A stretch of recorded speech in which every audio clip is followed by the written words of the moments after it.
So I'm Professor Mohammad Shafiq Bulod from Emerson College. So today I'm going to discuss linguistics levels and especially morphological level of language. So linguistics is the scientific study of language. Here language is studied scientifically and there are various levels of language analysis or linguistic analysis. First one is morphology, second one is syntax, third one semantics, fourth one pragmatics, fifth one discourse, and sixth one is phonology or phonetics. So morphology is the study of the parts of words.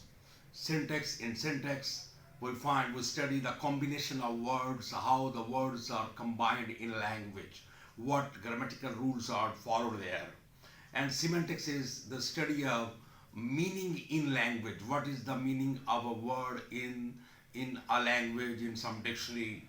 And then comes pragmatics. Pragmatics is the study of meaning in context. Meaning in language may be different from meaning in context. We look at the contextual meaning of a word. And then comes discourse. So discourse is a level higher than sentences, or level beyond the sentences. The last one is the phonetics or phonology, the study of the speech sounds of a language. So today I am going to discuss morphology in detail. So morphology, what's meant by morphology? So here we study the parts of a word. So the parts of a word are studied very carefully. The internal structure of the words is studied, is examined.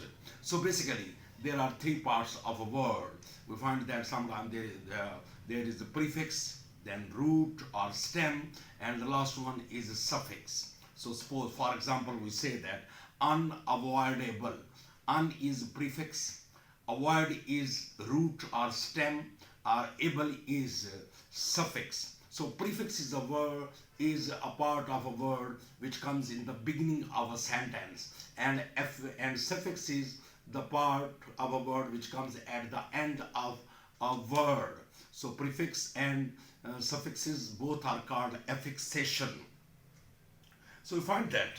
So prefix, root, stem, and suffixes are called morphemes. There may be one morpheme, as we say that in teach, there is one morpheme. So teacher, er is added there. So there are two morphemes, and teachers, teach one, and then s. So there are three morphemes in that word. So basically morphemes may be free or bound. So free morphemes can come alone and they have their own meanings. Suppose book, chair, table, ball, stand, and then we come to the next categorization next time. So that is bound morpheme. So bound morpheme, they cannot come alone as words. There may be prefix or suffixes. So re, im, ill, dis, ness. So as we say that sharpness, rearrange, impossible, illegal, dissatisfaction. So these are two types of morphemes, free morpheme and bound morpheme. Now we come to the other categorization, that there are also derivational morphemes and inflectional morpheme. So derivational morphemes are made while changing the part of a speech of a word. Suppose there is a verb teach, so then noun teacher. Beautiful is adjective, so beautifully is adverb.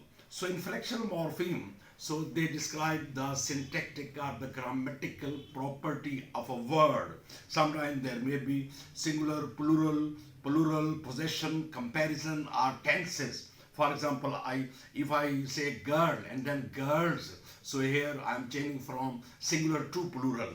And Ali, Ali's, apostrophe s, so that is possession.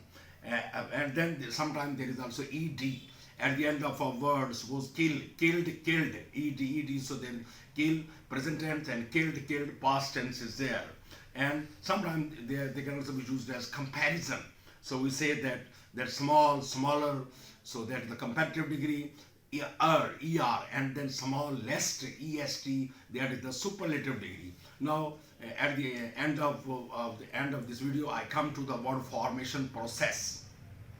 Number one is blending. So there are different word formation processes: blending, compounding, clipping, back formation, acronym, borrowing, and coinage. First of all, I come to blending. So in blending, what we do, that is the combination of two or more words. Suppose some letters are taken from one word from the beginning, and then some letters are taken from another word at the end. Suppose there are two words, smoke and fog. There is a new word, smog, S-M-O-G, smog, that's the mixture of smoke and fog. So then we come to compounding. In compounding, we bring words together in order to make new words. Suppose we say that tooth and paste. If we combine these two words, toothpaste and then footprint, so we are making new words. Then comes clipping. So clipping is shortening of a word. Influenza, flu for influenza, and telephone, phone for telephone. We are not saying telephone, but we are just saying phone. And then there is back formation. So back formation means here making verbs from nouns. Suppose I say that nation, nationalize, nature, naturalize. So then I come to acronym. Acronym is taking the initial letters of a word. They may be pronounced as single word, or they may be pronounced as letters. Suppose I say that Wasa, Nosa, so they are pronounced as single words, and then they can also be pronounced just like letters as HEC, NFC. Then comes borrowing. Here the words are taken from the other languages. Suppose alcohol from Arabic, and then pizza from Italian, and Hajj from Arabic, tycoon from Japanese. And then the last one is also coinage. That coinage is creating or making totally new words which are not present in the dictionary, but with the passage of time, so these new words are also added in the dictionary. Here coinage, as you say, that aspirin, Xerox, and I myself have also made another word, alphabetically. Alphabetically is when you take the things in the proper order, but alphabetically is when you take the things in the reverse orders. You can't find this word in dictionary, but with the passage of time, people may recognize it. So here that was a lecture on morphology. Morphology. Thanks a lot.